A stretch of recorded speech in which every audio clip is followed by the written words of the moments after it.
Welcome back to an all-new episode of the Pack a Day podcast. I'm your host, Andy Herman. You can follow me on Twitter at Andy Herman NFL. You can also follow me on Blue Sky at Andy Herman NFL. You can follow the podcast at Pack a Day Podcast. I am joined by my good friends, Perri Goldstein and Wisco Grant. You can find her at Perri_Goldstein. You can find him at Wisco Grant. Friends, it was a great day of football, stress-free, relaxing, no Packers to have to deal with, good, bad, ugly, or indifferent. It was just fun football. But before we get to that, how are you guys doing? I'm good. Yeah, it was a fun day of football. Nice, relaxing weekend. But I have to say, Sundays are not the same without the Packers on. They're just not.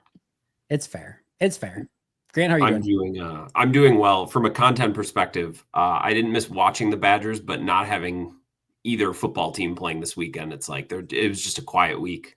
So I actually am glad that I didn't have to watch the Badgers, but I would have preferred the content as someone who needs the games a little bit. But that's fine. Watched other games, stress-free, like you said.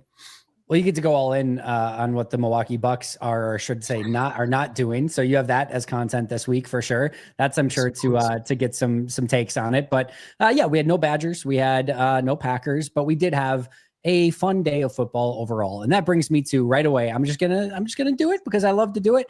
Our Luigi's Pizza. Today's the team of the day. I'm celebrating this as a victory Monday. You know why? Because stick a fork in the Chicago Bears. They are done. My team of the day is the New England Patriots. Kudos to you, New England Patriots. We raise a glass to you. I talked about it last week on the radio. I talked about it on the podcast. If you go back and look at this Bears schedule the remainder of the way, and obviously they have lost the Hail Mary game to Washington, a beatdown by the Cardinals, and then looked absolutely listless today against the Patriots. Now they have Packers, Vikings, Lions, 49ers, Vikings, Lions, Seahawks, Packers. That's their remaining schedule. I will say that one more time. Packers, Vikings, Lions, 49ers, Vikings, Lions, Seahawks, Packers. Their easiest game is against the Seahawks at home. Everything else is either a divisional game against the division of death and or a game at San Francisco. Like, good luck, Chicago Bears, the rest of the way. It is done. It is finished. Finite. It's over. Stick a fork in them. They're done. So kudos to you, New England Patriots. You are my Luigi's Pizza team of the day. It was a fun day of football. What do you guys think of that game in particular? Are you calling the NFC North the division of death? Meaning, like, it's the like, if so in the World Cup, if you have the four best teams or the toughest division is considered the group of death, right? Because they're all just going to like beat up on each other. Yeah. So yes, I think the NFC North is the group of death. I think this is the division you do not want to be in because there's too many talented football teams in it. So yes, I am calling it the division of death. I love it. I love it. It's dark. It's full of humor because it's definitely satirical. I love it. I think it's perfect. And it's also encapsulates everything I feel about playing any of these division games coming up for the Packers too. But imagine you're the Bears. Imagine you're the Bears. Like, yeah, I mean, except the Bears games, which the Packers have after their bye. I really enjoyed today. I thought when you looked at the slate going into it, and I'm like, I don't know how I feel about any of these games. And then they really delivered, which is always the best. I'll pick a different game. Wow, there were some good. I mean, speaking of lifeless, the Vikings looked very bad against the Jaguars today as well. So barely beat them. I don't know if the Packers just opened up the Jaguars defense, but they had 3 takeaways against Sam Darnold. So bad for us, but good for us also because they almost beat the Vikings. I don't know. I talked about this pre-show, but I really enjoyed the Commanders-Steelers game of the day for me. Just really good game, good football. As someone who just got to watch football today from the perspective of a fan with no rooting interest, although a little rooting interest because I'm a huge Jaden Daniels fan now. Just really, really fun, back and forth, good, solid football game. Really enjoyed that one. My favorite game, and I'm thrilled that neither one of you mentioned it, because sometimes if you're the third person to go, I love one of my favorite players in the league to watch is Kyler Murray, because I think when Kyler Murray is on, I don't know that there's a more fun player. There's a little Steph Curry where it's I don't know how consistent it always is, and I don't know that I'd want him leading my team. But just as an entertainment product, it's electric. Some of the throws he made and runs, and it came against the Jets. I'm kind of past the point now where I feel emotionally charged rooting one way for against the Jets just because they're cooked. Like, it's almost sad. It's sad. Like, their defense didn't get, I don't think the Cardinals even punted until the very end of the game. Like, they couldn't buy a stop. It's Devontae Adams dropped a touchdown, which crushed me in fantasy, but besides the point, like, the Jets are just cooked. And it was really fun. Trey McBride is loads of fun, and Kyler Murray's just a blast. So that was probably my favorite game of the day. But to take it back to where we started, really jarring to see what the Patriots did to the Bears, because I don't know if a lot of people have paid close attention to the Patriots this year.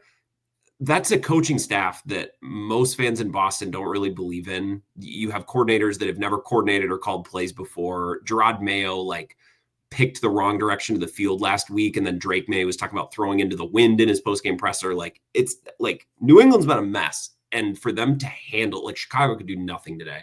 Just a really jarring result, and something could happen because we're recording podcasting. I hope they don't fire Eberflus at any point, because then they would get the bump next week. You would think right against the Packers next week, so I'm hoping against that. But if you were ever to fire a coach in season, that's the type of performance where it would happen. It was that bad for the Bears today, to kind of circle back to where you started, Andy.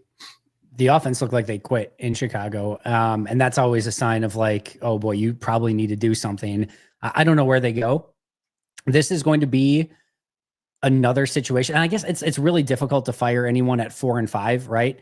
Like, they're 4-5. They're 4-1 at home on the season. This is their first loss at home of the season. They've got another home game against Green Bay next week.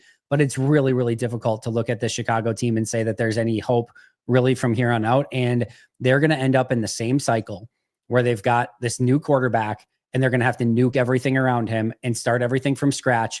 And you're never on the same timeline with GM, coach, and quarterback at the same time.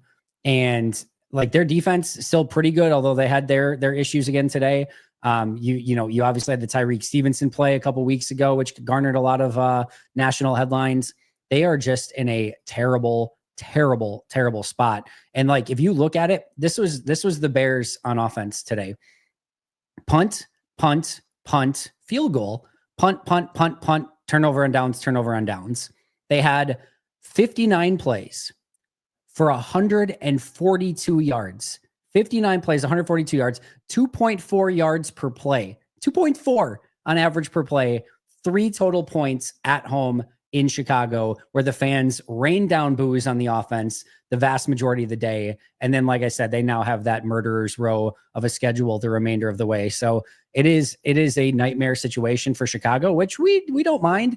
And as I jokingly posted on Twitter, I said, I cannot wait until the 2025 offseason where I have to hear all over again of how it's going to be different for the Bears in 2025. It's going to be different. It's going to be different this time. Good luck. It's a nightmare every year. And hopefully Green Bay can finish it off this week. It's unfortunate to me because, like, you get this guy who's supposedly, like, this generational talent, and he is. I mean, he's supremely talented. So I feel like to mess things up with a quarterback like Caleb Williams, like, you need to try. I mean, Andy, to your point of, like, 2.4 yards per play is, like, he could hand the ball off every time and you should still get more yards than that, right? Yep. So you're doing something, like, wrong, like, very, very wrong offensively to get nothing out of a guy with an arm like Caleb with the weapons. I mean, they have weapons around him too. And to have your team be quitting halfway through the season with a not just new quarterback, but you have the number 1 pick. You have the supposedly best talent in the draft at the helm, who came in fired up, ready to lead your team, and already halfway through the season, your team is quitting. Like, that to me is just, like, an institutional failure and not any kind of indictment on the players. Well, they can't protect him. That was clear today. Like, he was under fire all game. But then there were even instances where he's missing throws he's really capable of making. Because at the end of the Commanders game, like, the Bears were awful in that Commanders game for most of it. But then in the fourth quarter, some of the throws that Caleb Williams was making, especially when flushed out of the pocket or with guys in his lap, like, he was dealing.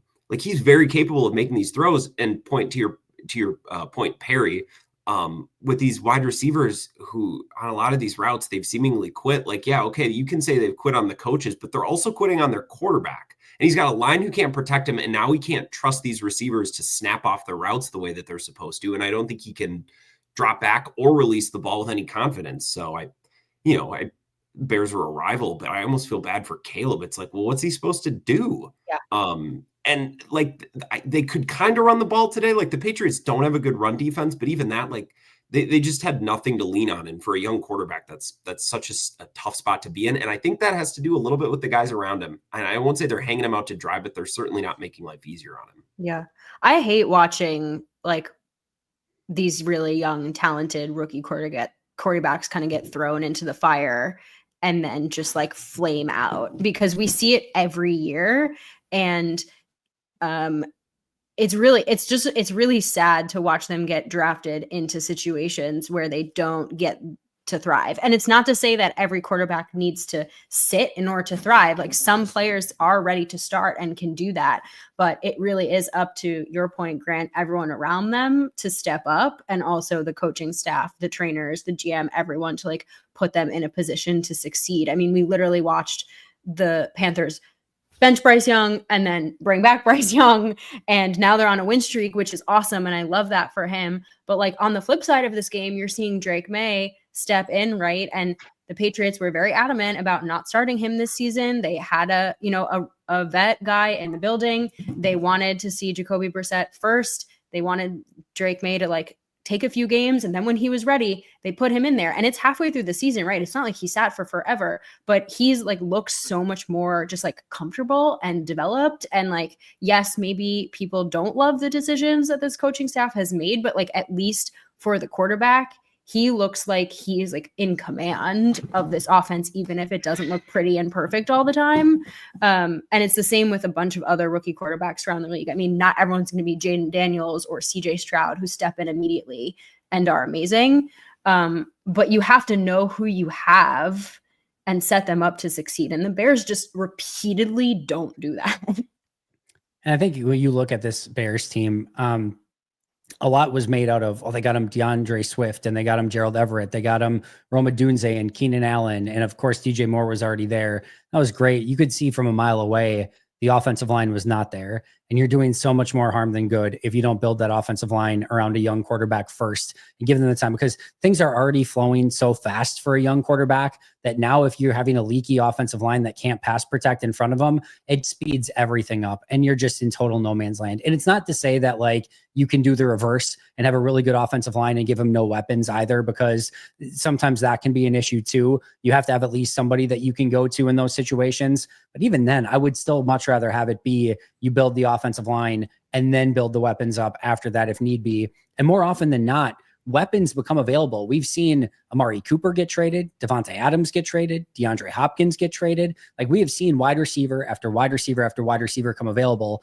outside of Cam Robinson, who got traded from Jacksonville to Minnesota, and he's an okay offensive tackle. You just do not see good offensive linemen become available. So when the Bears are picking in the top 10 and have the opportunity to pick one of those top offensive linemen and they go Roma Dunze after they already went and got Keenan Allen and Gerald Everett and DeAndre Swift and DJ Moore, and obviously that entire, basically the weapon group that they have, it's just malpractice. You cannot go into a season with a young QB and have all these questions. Now, to be somewhat fair to the Bears, not that we're pining to be fair to the Bears, but their offensive line is just massively beat up. Tevin Jenkins went out of this game. Nate Davis was scratched before the game with like a back issue that flared up. They've got like 2 or 3 other guys that have been missing. So it's even worse than what it should be. But even going into the season, you knew that was going to be a problem. So we'll talk about Packers Bears later. That's definitely going to be something that they have to take advantage of. This has to be a week where the Packers defensive front steps up in a major way and shows that they can actually go and win their one-on-ones against this Bears beat up offensive line. But it's a very tough scene in Chicago, as to your point earlier, Grant. It's a very tough scene in New York right now. That team is done, and the Aaron Rodgers experiment has officially failed. One team that's not done, Perry Goldstein, is I know somebody that you said you wanted to talk about a little bit. Your favorite team, the Kansas City Chiefs. Oh my God. Can they stop winning? It's so annoying. Like, okay. Look, there is something to be said for a team that just like finds ways to win. But there also is just something about watching a team who does not deserve to win some of these matchups.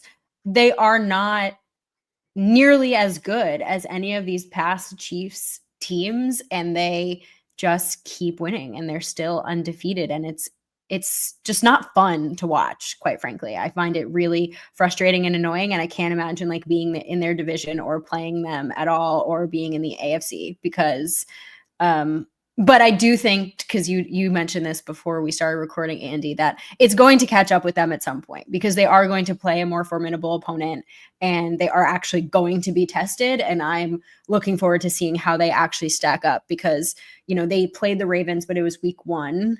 And week 1 is always fluky and wonky, right? And that even went down to the wire, that game. That was a great game. So I would love to see them, play the Ravens again.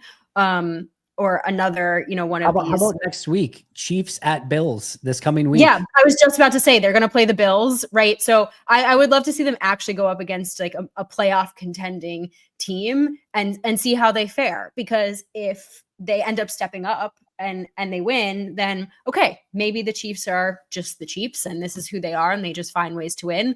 But if they end up getting beat by what I think is a better opponent, then I think maybe some of these wins are questionable. But at the end of the day, it's in the win column and it just doesn't really matter. Go ahead, Grant. I just kind of get a kick out of it. I think it's funny because I don't really have anything against the Chiefs. It's the funniest is when these games come down to the final possession and then there's like a call or a play that could have been called and everyone thinks the league is in the bag for the Chiefs. And I just think it's funny because we did this with the Patriots for years and now the Chiefs have kind of become boring in the same way that the Patriots were just a boring winning machine for a while. And that the Patriots drove me nuts. Maybe it's that I'm older and I'm an adult now and I don't let it bother me, but I just think it's funny that they win games like today because people like Perri are mad. And I think that's good for entertainment. It's just funny to me. You're welcome. Sorry. What I will say is like there was a part of the Evil Empire Patriots that I always enjoyed because they did so. I mean, I get the Deflategate stuff and things like that, but like their brand of football was so pleasing to watch and like how they were like creative with stuff, going for it on fourth down, analytically driven. Like there were so many things that they did well. One year they could be a power run team. The next year it was like 5 wide and chucking it deep. And like they would reinvent themselves so many times and always still kind of cheering against them to lose, but like deep down just having like this unbelievable respect for what they were doing and just kind of tearing through the league. The Chiefs, I've had a little bit of that within the past. This Chiefs team, I don't really have that feel. I don't really have a feel for like that they're playing good football or that like it's anything that I'm super excited to watch or anything. It feels weird that they're coming away with these wins to an extent. That's how I feel too. Like I have so much respect for the Chiefs and Andy Reid is a play caller and obviously Pat Mahomes is a player. I mean, he's incredible, as is Travis Kelce. And there have been teams in the past that are just like absolute powerhouse juggernauts. But this year in particular, they're just like not playing very good football. Yeah. And they see it's just like gritty and gross and they seem to continue to find ways to win. And I'm sure if you're a Chiefs fan, you love this. But as someone who just like watches football, I'm like, I'm kind of not, it's not enjoyable. I bet even as a Chiefs fan, because they've known how to win like these blowout games in the past, I bet even there's a level of frustration in KC where they're like, this doesn't feel right. Like we know we're happy that they're wins, but we know kind of deep down, it's just a degree of off. And maybe KC the worrisome thing is right that KC just figures it out. And like all of a sudden, imagine if they figure it out, like what they can do. They're winning when they don't have it figured out. But yeah, right now it doesn't feel right in KC. I just feel like. Oh, sorry. Go ahead. I'm just very quickly. I just feel like this is also so many of the pieces of this team that they were supposed to build around and score with this year just aren't there. So they're having to win like this. I feel like that's a big part of it too. Sorry, Perri. Yeah. No, I was going to say before we moved on, can we just like really quick talk about CMC's season debut? Go for it. The floor is yours. Oh, I mean, I was just curious what you all thought. Because I don't know, you never know like what a player is going to look like when they come back from such a long injury, and it took him forever to come back. And I wasn't sure if I should like temper my expectations or if like they were holding him out, this long so he could be 100. And clearly it was the latter because he looked amazing and he looked like himself and he, rushed for his normal amount, but he was huge in the receiving game. And I was going to say receiving game 6 for 68, rushing yards 13 for 39 is probably not a very fine, Christian and McCaffrey game. Against the Bucs front, whatever. But it was just, I didn't know what to expect, or how much they'd use him, or like what it would look like, after such a prolonged time off. And they're also missing. So, I mean, they have Debo and Kittle, but like they're missing Ayuk, and they've just been so banged up, and you never really know who's going to be rotating in and out of that lineup on offense. And they're, I have in my mind, they're coming up next for the Packers. So CMC looks like CMC. You knew he would be in time for Green Bay. Tua will be good in time for, like that he'll be back and clicking in time for that Packers Thanksgiving game. Like that's just how it works. Like you're going to get usually players a little bit more at their best. It just always seems to work that way. What were you going to say, Grant?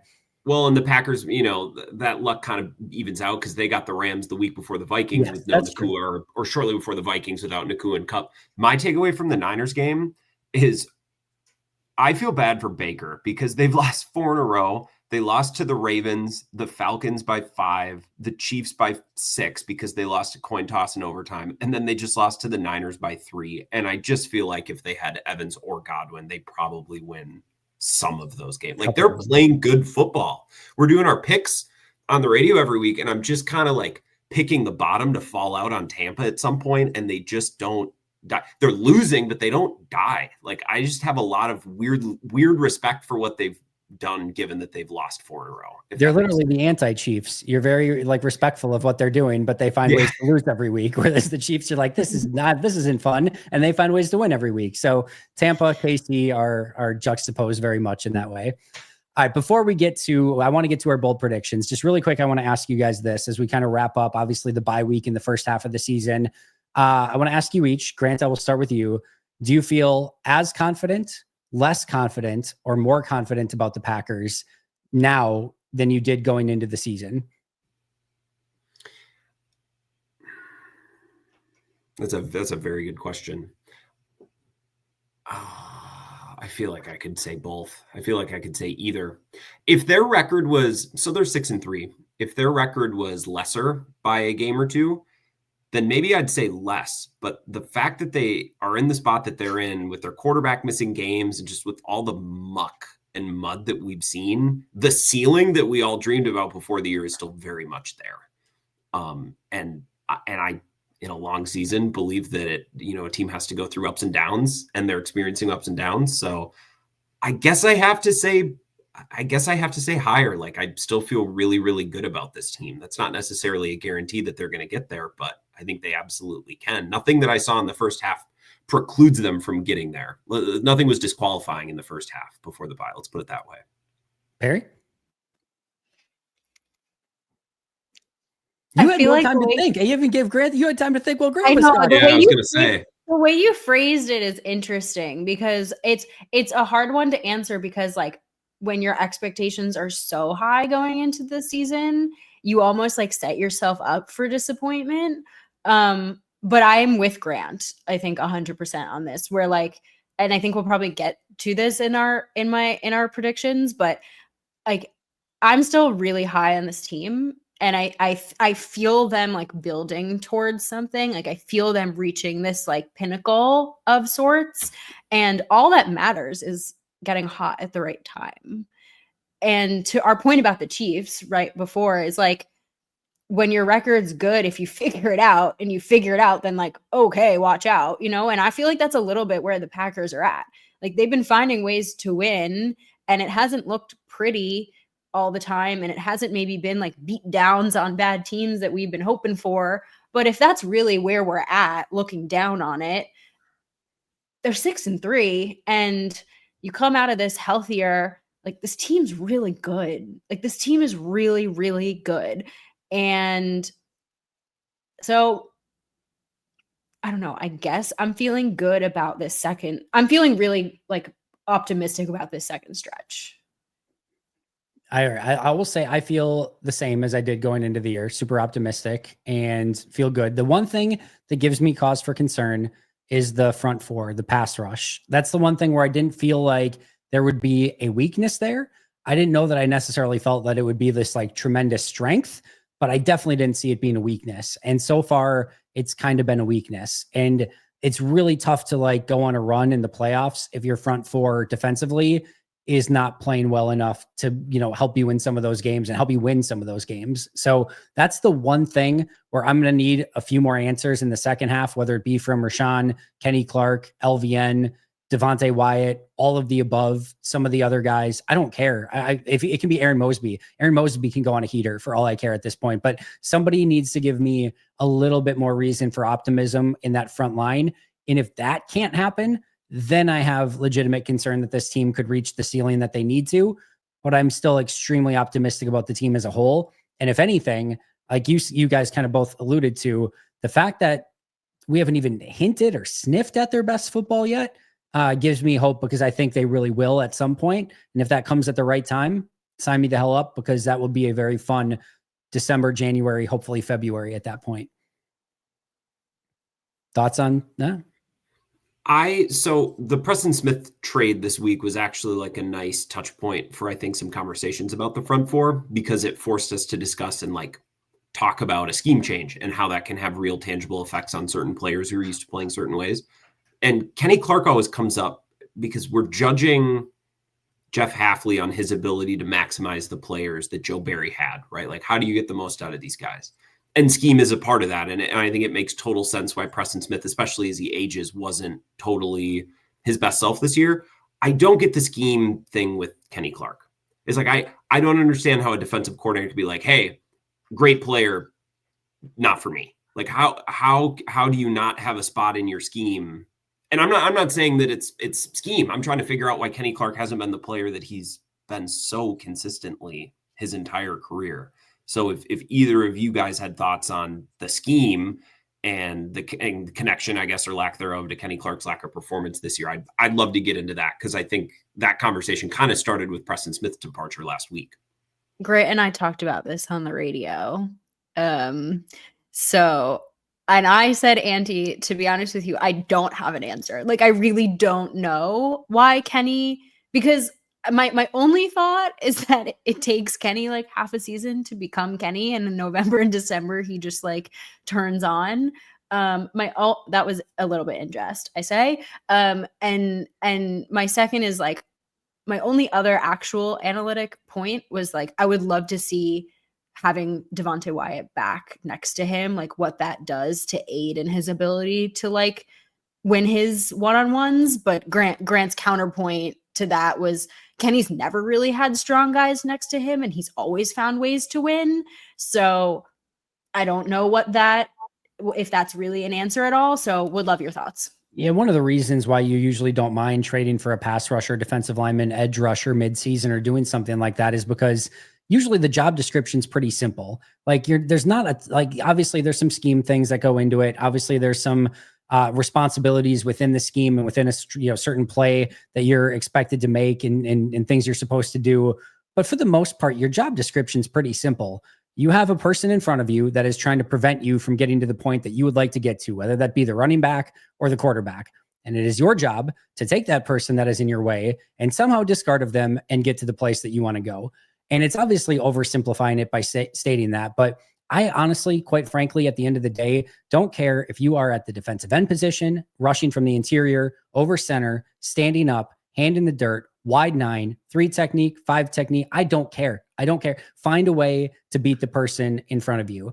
And there are things that I am sure that Kenny Clark and Devontae Wyatt, LVN, Preston Smith, Rashawn Gary, all these guys have gone through where they're clearly asking them to do some different things with Jeff Hafley than they were under Joe Barry.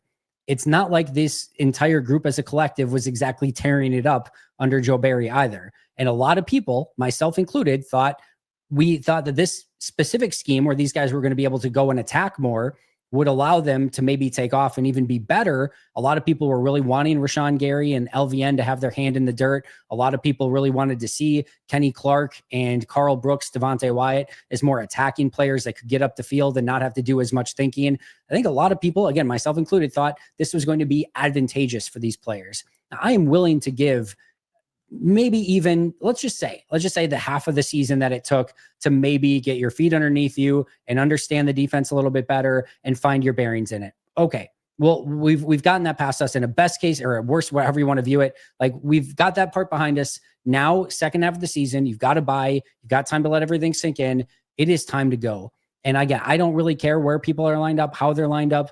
Beat the guy in front of you, do it at a higher level than what you've been doing it so far. Because even when any of these guys have gotten consistent one-on-ones and opportunities in pass rush situations where you know you can rush the passer, they haven't been winning enough. So to me, this is a not scheme conversation. This is a Kenny, Devontae, LVN, Rashawn Gary, all of these guys. They just have to play better and find ways to win their one-on-ones a little bit more.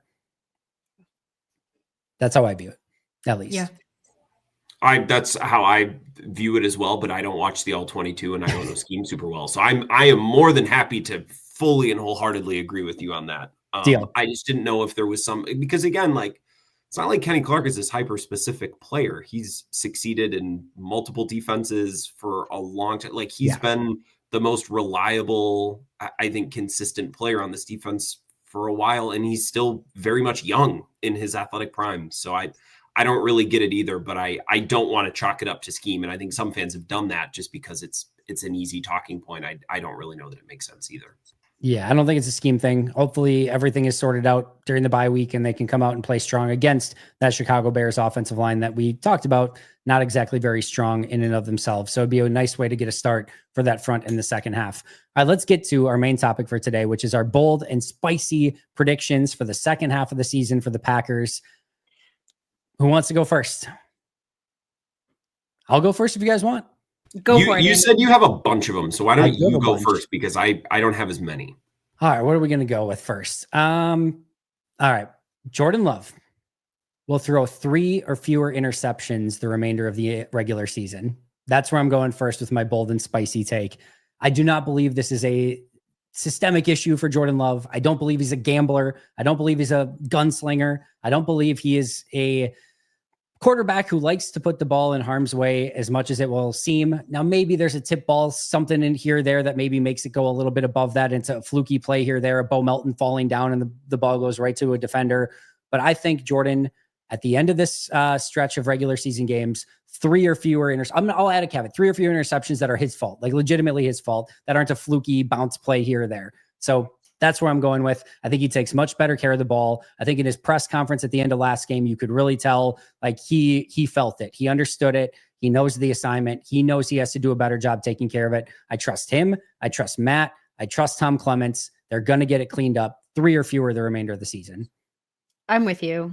I think we're just going to see a lot cleaner, more accurate ball from Jordan overall in the second stretch. I don't think that's that bold, so I didn't include it, but I'm like totally no, your interceptions one is like I'm with. I just like the general premise of him like playing like just. I was like, do you want to one up me? You want to say 2? No. I'm with you on the number. Throw an interception the remainder of the season. Perri said it. My statement is I don't think that bold of a take.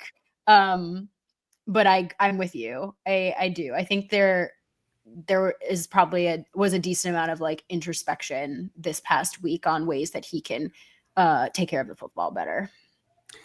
What I like about bigger picture, kind of bouncing off of your take, Andy, is that all of the things that I think are going to kill this Packers team or could kill this Packers team showed up in this Detroit game, and then they had to sit on it for 2 weeks. Yeah. And to your point, like I agree with you that Jordan Love seemed to understand the gravity. He seemed frustrated after the Detroit game.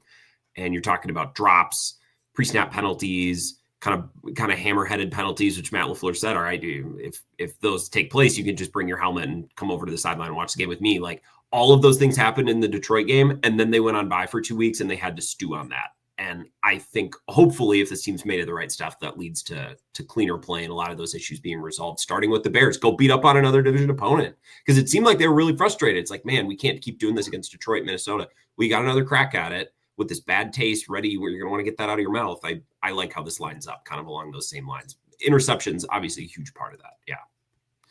I think they're going to be juiced up for this next game, like really juiced up. I'm going to give you my boldest one first. So sorry, we're going to get less and less, but I think in this next stretch, the Packers only lose 1 game.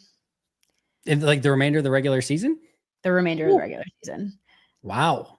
When I look at this schedule, and And this is me like legitimately thinking, if the Packers play up to their standard of football, I think in this stretch, they can beat every one of these teams. Every one of these teams has a weakness that this Packers team can exploit, including the 49ers, including the Lions, including Minnesota away. But however, this is football, and there's definitely going to be an every given Sunday bounce the wrong way situation.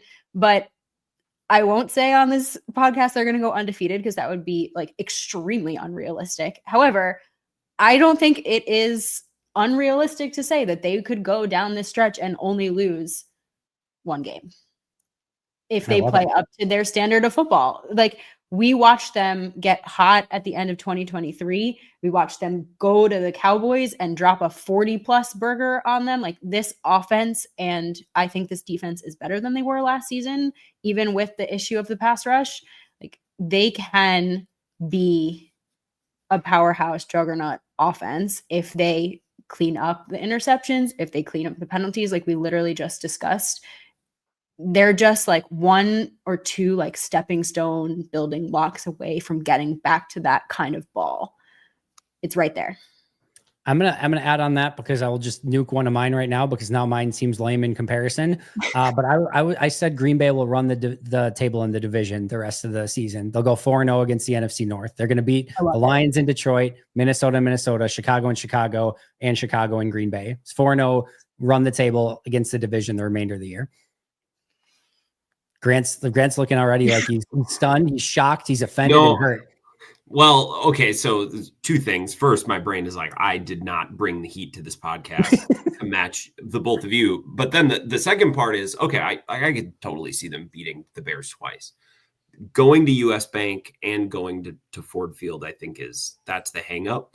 Although I watched Sam Darnold today, like, I saw the tweets from Vikings people saying, well, what could Kevin O'Connell do with Ryan Tannehill?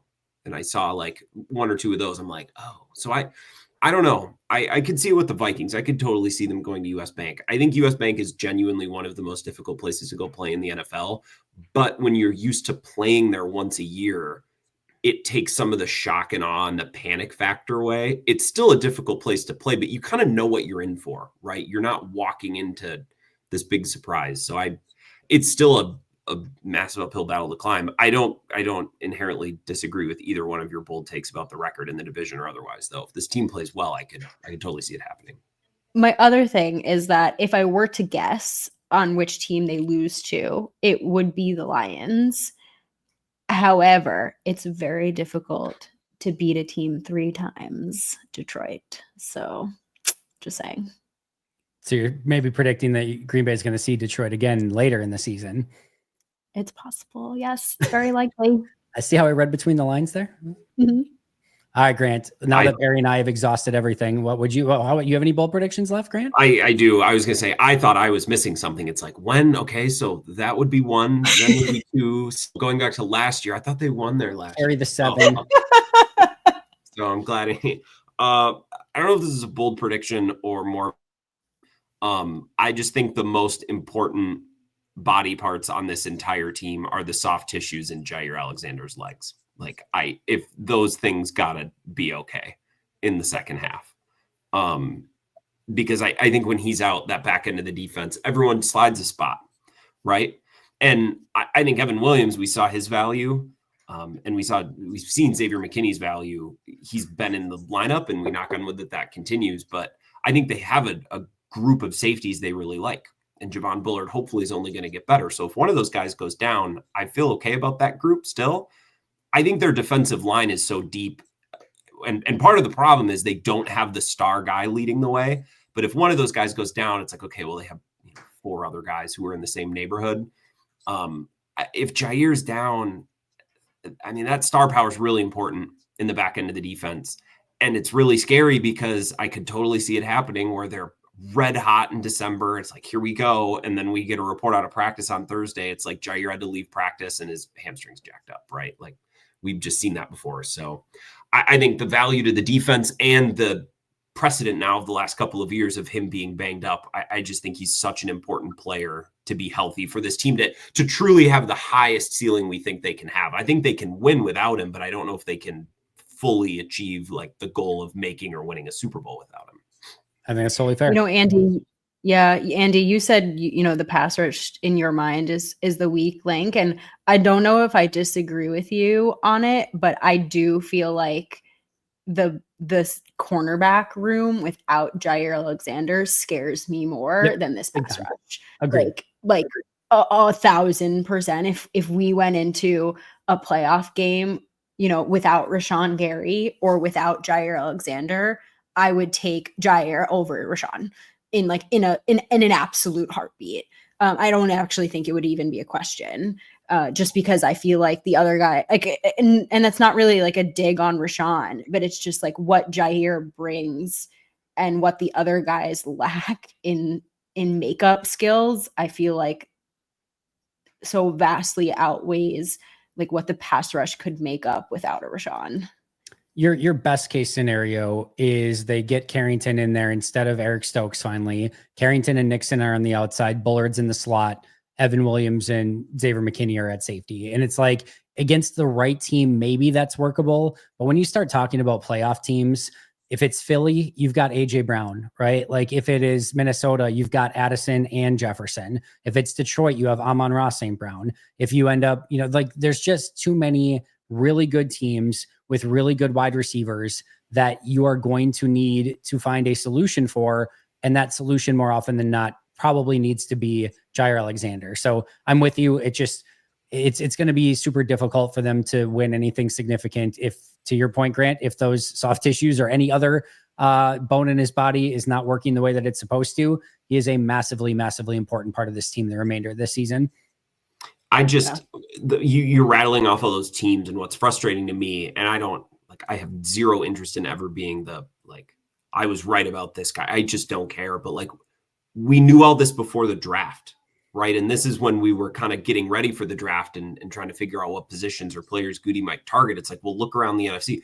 Forget the NFC. Look around the division, right? You have St. Brown and Jameson Williams, who's now back, and Laporta, and then all the weapons in Minnesota. And I thought Chicago would be better, but even on Chicago's worst day, they still have a couple skill position players who can beat you.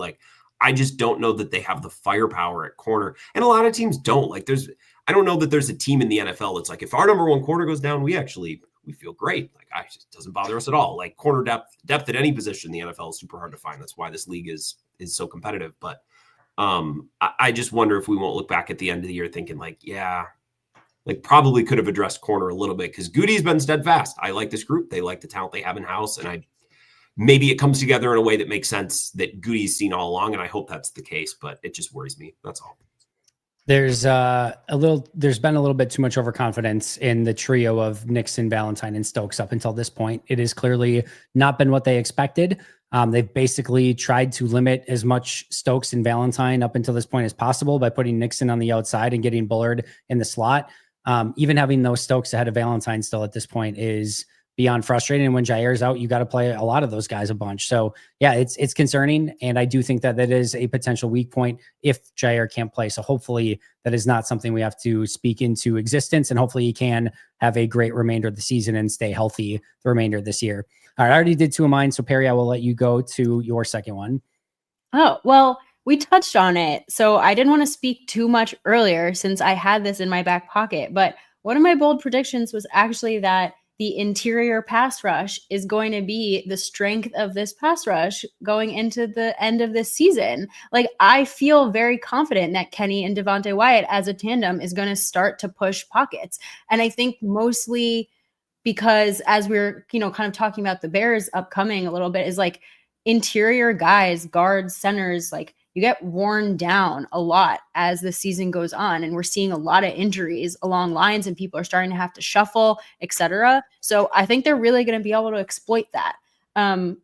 Hafley has done a lot of really fun, blitz packages and things. And those are usually with McKinney or with Cooper or whoever he chooses to do, whether it's around the edge or up the center. But I think the heart of this rush is going and where everyone is going to kind of follow is going to be actually through Clark and Wyatt.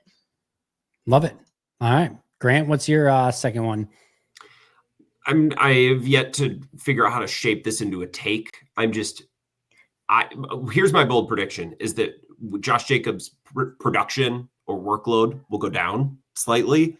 And I don't have the slightest clue between Brooks, Wilson, and Marshawn Lloyd. I have no idea how they're going to fix it. I know it's not fix it, set it up, because for the last week or so, it's clear that they like Wilson and Brooks both a lot. They've both been getting a lot of carries.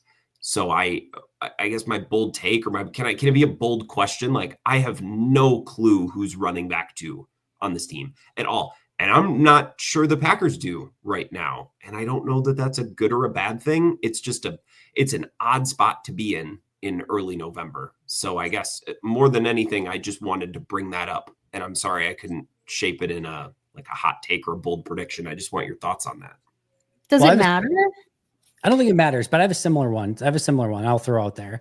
I have one of mine that I have on my list.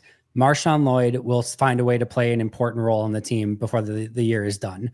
And I think getting a young, talented running back in the fold who has fresh legs at the end of the season, come running time in November, December, January, hopefully February, something tells me, I don't know if that's due to an injury at the running back position or just getting him involved and he takes off or whatever it might be. Just something in my gut tells me at some point, fresh legs, Marshawn Lloyd, ready to go, come running time. He's going to play a factor in this season in some way, in an important way for the remainder of this year. I love Brooks, really like Emmanuel Wilson. I think he's been fantastic. Obviously, Josh Jacobs is the guy. You've got Lloyd coming back at some point. I also don't know how the Rubik's Cube sort of fits all together, but somehow, some way, Marshawn Lloyd's going to play a role in it. I felt that way about Lloyd before the season too, Andy. Just literally just a gut feeling. Not like there's nothing to go off of other than I really like him as a runner, and I think he's really explosive. And the timing was terrible of him going on IR, but then this might be like a hindsight thing where we're like, how great was it that he came in halfway through the season and he hadn't taken a single snap? And to your point, Grant, about Josh Jacobs' production, I want to edit it a little bit, that I think that when you get someone in who can take the load off a little bit, that Josh Jacobs won't need to bear the weight so much. And I actually think it will be good for him, right? Because so much of this offense is predicated on a running back rotation.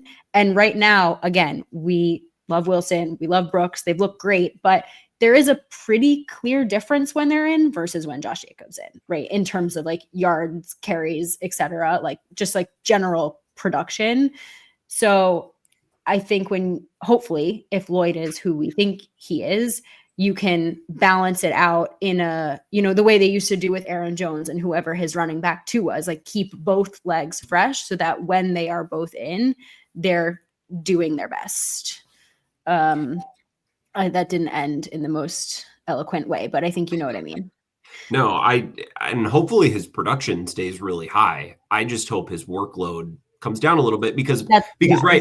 The workload that is put on Josh Jacobs is a little bit of a reflection on the state of the team, right? If the Packers are asking Josh Jacobs to do, 27 carries and that probably means that another part of the team isn't holding up their end of the bargain, right? The rest of the running back room can't be trusted, which I think was the case last year. They don't feel that way about Emmanuel Wilson anymore. He took the jump needed in the offseason for them to really use him and feel more confident using him. And Matt LaFleur's explicitly said that. If if Malik Willis is in, right? If Malik Willis is playing, you're going to ask Josh Jacobs to do more like he did in Jacksonville, right? The goal is you don't have a lot of those types of games after the bye because Jordan Love is healthy and their offense is running normally. And especially as Lloyd comes back, you have a deeper running back room. That's not to say that Josh Jacobs couldn't get 25 carries to help ice a playoff game like that. That would be fine. I just don't necessarily love the idea of asking him to do it multiple times in November against Chicago, right? I think you can get your running stats and get that part of your offense filled up with some other players too. And Lloyd hopefully coming back healthy is a big part of that. I like it. All right, let's get to one more each. You guys each have one more in the hopper? Or do you want, no? All right, you want me to run through? All right, I'll run through my couple of my. That was all I had. No, we're good. I'll go through a couple other minds. Let's see. I had number one. I had my list is the offense is going to explode. It's just going to explode. You're not going to stop them. I don't care. Like Christian Watson hasn't even begun to reach what he is going to be, I think, in this season. Same thing with Dontavian Wicks. I think Romeo can add more to it. I think Tucker's going to continue to get better. We just talked about the running backs. The offensive line is still good to go. Like Jordan Love is going to be healthy in the second half of the season. They're going to start off strong against Chicago. They're going to take off. They're going to find their rhythm, and it's going to go off. Rashawn Gary, he's going to average a sack a game the remainder of this regular season. So 1 sack per game on average. It might be a 3-sack game. It might be a little fluky and some garbage time stuff, whatever. But at the end of the year, he's going to get, because he's got 2 on the year so far, right? I think he's got 2 right around there. He's going to get to his 10 sacks. He's going to get 8 the remainder of this season. But it's, like I said, maybe some garbage time fluky ones in there, but he's going to get to it. And he's going to average a sack a game the remainder of the season. Xavier McKinney is going to win the Defensive Player of the Year award. So he's going to come up strong the remainder of the season. And I think he actually has 1, if not 2, pick sixes in him the remainder of this season. So that's what's going to get him across that finish line from a Defensive Player of the Year standpoint. And then you know what? Why the hell not? The Packers are going to make the Super Bowl. I don't know if I have a prediction to get to past that. I'm not saying they will or won't, but they're going to make it there. Damn it! So those are my spicy and bold takes. I have 2 things. One is Xavier McKinney's already being talked about as a like no contest bona fide All-Pro this season. Yeah. So I think, and he very much deserves it. So I think Defensive Player of the Year is not out of the question. If I had to think of one too, as we've been talking, and I think Grant, you and I talked about this maybe a little bit on the radio this week, is this isn't really a take, more as like along Grant's lines of how he took this show, but I really want more Christian Watson in this offense. I just think that this offense, like he just like does good things with the ball in his hands. And like he doesn't drop the ball. If you noticed, like when he gets targeted, he doesn't drop the ball. So but his reputation among Packers fans is that he drops the ball. He doesn't drop the ball. Watch him. Like, just watch him. He just does good things. And like, you don't need to use him just as a deep threat. Like, he just does good things when he has the ball in his hands and he doesn't get nearly enough targets. And I think it's a little bit because, to Grant's point, they've been running the ball a lot. And secondly, they have to spread the ball around. Like they have so many weapons. They throw it to Reed, they throw it to Dobbs, they throw it to Kraft, etc. I don't care. I want like 5 targets minimum to Christian Watson every game. I have a pop quiz for you guys. How many carries, rushing attempts, does Christian Watson have on the season? What? How many rushing attempts does he have? 4? No, he doesn't have that many. 1? 1 for -4 yards. This used to be a player that they would specifically try to get the ball in his hands, whether it be on a reverse, a jet sweep, maybe a pop pass is technically not a rush, but you get my point of like, this used to be somebody that for a while, they found a way to get the ball in his hands. And I get Jaden Reed has kind of taken on that role, and that's not a bad player to put in that role, but I want to see a few more manufactured touches for Christian Watson because he is dynamic with the ball in his hands. And I think that's been something that's been a little bit lacking. And I'd like to see that brought back, quite frankly. So I'm with you, Perri. I would like to see that. The one caveat or the one point of pushback is it seems like every time this year where they've made an active effort or Jordan Love has made an active effort to get Christian Watson the ball ends up going in the middle of 3 defenders and Christian Watson ends up like bent 6 different ways. I'm not saying into triple coverage down the field. I'm saying like, again, a pop pass, wide receiver screen to the outside. Like there's the play they used to run where it was just like a crossing pattern and it was like, obviously just a simple mesh concept to some extent, but they would usually use some picks and some rubs to get Watson, like just a simple pass where you get the ball in his hands. It's like that touchdown against Philly where Love threw it, where he came off the bench was a great example of that. Like just some simple stuff like that, just to open him up where it doesn't have to be that he's just MBS in this thing. Like I get that you want to use him as that decoy. I get that you want to throw it down the field to him sometimes. And that should there should be a piece of that in this offense as well, but he's more than that. And I still think you got to find a way to get the ball in his hands. That's how I feel, Andy. Like get him the ball in space because his speed will take it the rest of the way. Like the ball doesn't need to do the traveling. Christian Watson with the ball can do the traveling on his own. And I think oftentimes when they try to do the deep pass, it's not necessarily always set up for him to get yards after the catch.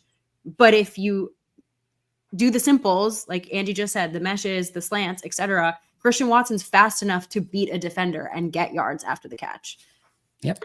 I think of that one play. This is a really random pull, but if there's two people who might actually remember this, remember the Raiders game in 2019 and Matt LaFleur's first, it was a beautiful Sunday at Lambeau. It was like the one game their offense like actually lit it up. Was it Aaron Rodgers' perfect passer rating game?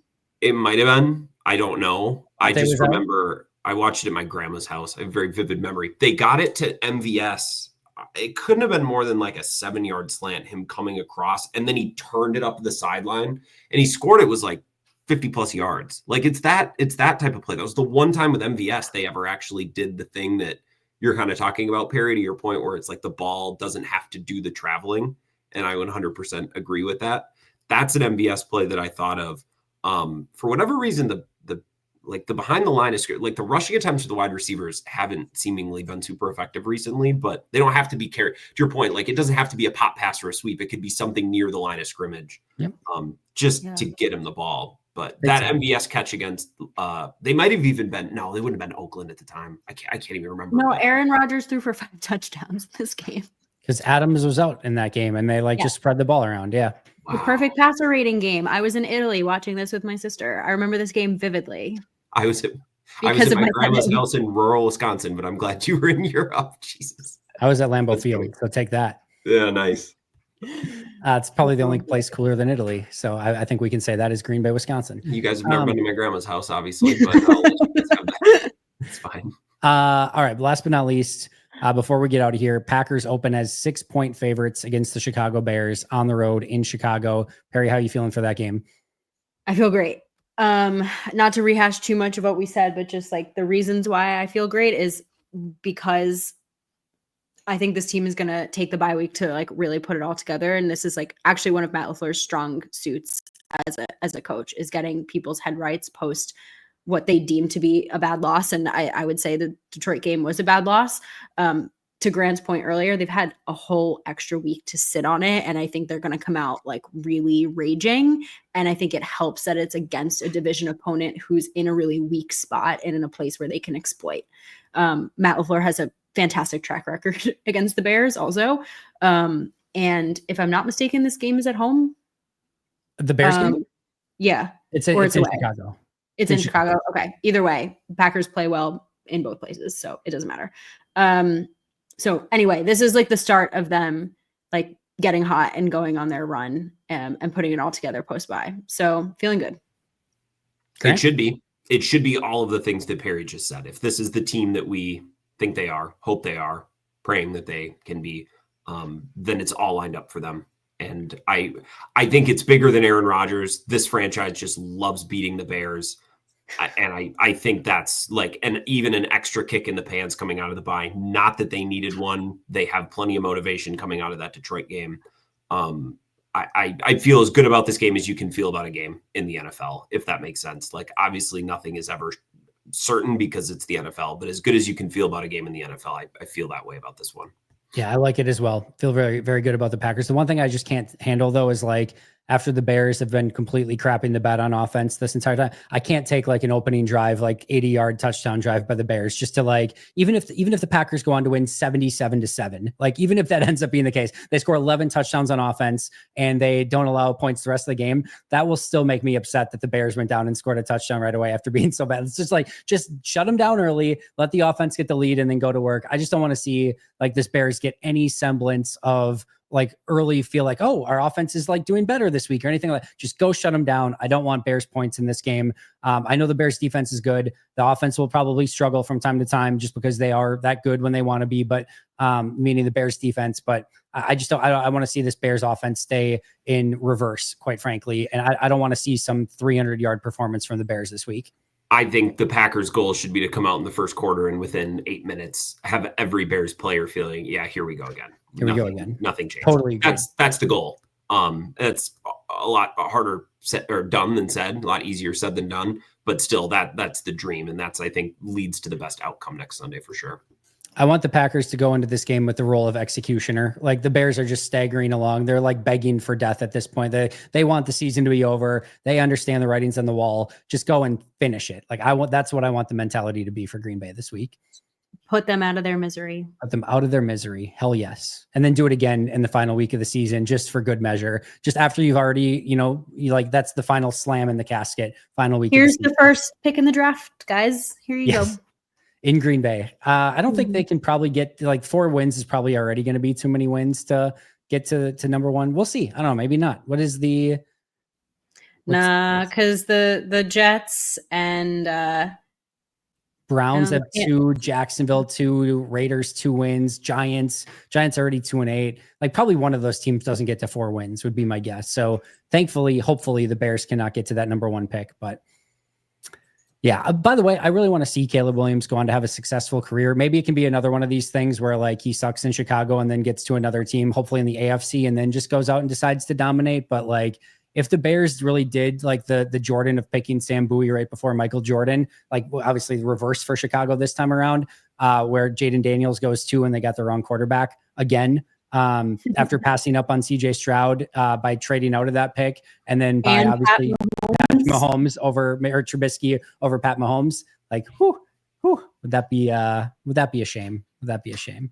It'd be too bad. All right, friends. Final thoughts or plugs on the way out. Perri, the floor is yours. Not too many plugs. If you've been listening for a minute, you notify me on Pax What She Said as well. PWSS Podcast on Twitter. And Pax What She Said on Blue Sky, because Maggie made that for us this weekend. So you can find us there as well as YouTube. All of our shows are on YouTube. We had a really fun bi-week episode with one Andrew Merteg, who is also a Pack a Day podcaster. That was really fun, breaking down just like the first half of the season. We'll be back with a Bears preview this week. We'll look forward to that. Grant, how about you, bud? Nightly radio show 4 to 6, affiliates around the state. I stream the show on Twitter and YouTube and Facebook. And Monday of this week, big Edmund Fitzgerald theme show, which I always look forward to every year. So that's awesome. Going to be fun. Otherwise, it's a bye week. We're waiting for the Bears. So it's Bears week. That'll be fun to talk about too. There you go. I look forward to that as well. By the way, we're recording this Sunday night. Texans currently beating the Detroit Lions 23-7 with Jared Goff having 3 interceptions at halftime. So hopefully future listeners are celebrating a Lions loss, and that will, help Green Bay obviously as they try to catch up in the NFC North. But right now, Texans 16-point lead at halftime. She is Perri Goldstein. Follow her on Twitter at Perri_Goldstein. That is Wisco Grant. You can find him on Twitter at Wisco Grant. You can find me at Andy Herman NFL. And of course, you can find the podcast at Pack a Day Podcast. That's going to do it for us today. But until next time, and as always, go Pack Go. Go Pack Go.